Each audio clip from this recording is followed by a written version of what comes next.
বান্ন টিভির Facebook page থেকে আপনাদের সবাইকে স্বাগত জানাচ্ছি। সাথে আছে আমি মোহাম্মদ ওবায়দুল হক মানিক।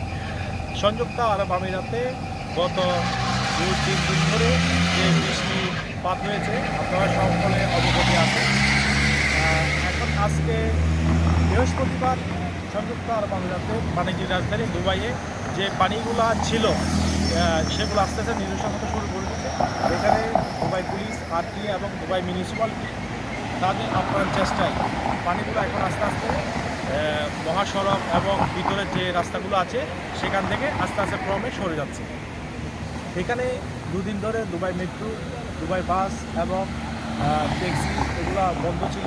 এখন আজকে থেকে পুরো দামে সব কিছু চালু হয়ে গেছে।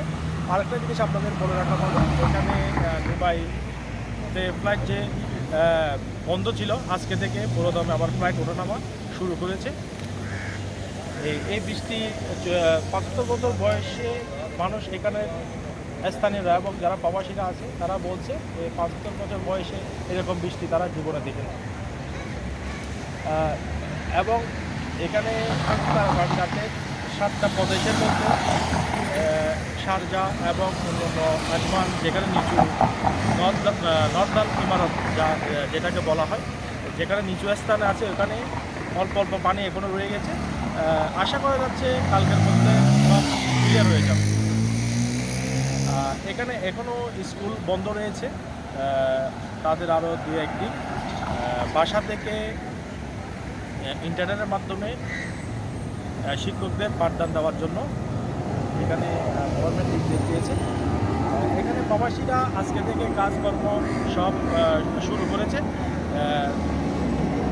যে রুটগুলো বন্ধ ছিল সেগুলো আস্তে আস্তে পুলিশ এবং আরটিএ দুবাই মিউনিসিপ্যালিটির যৌথ প্রচেষ্টায় ওইগুলো তুলে দেওয়া হয়েছে। আবার আগের মতো স্বাভাবিক জীবনযাত্রায় ফিরে এসেছে সংযুক্ত আরব আমিরাতে দুবাই।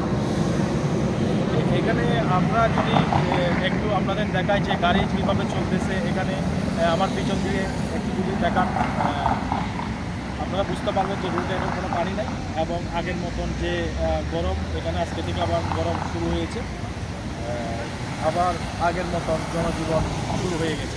এই ছিল আমার কাছে বিস্তারিত। ধন্যবাদ।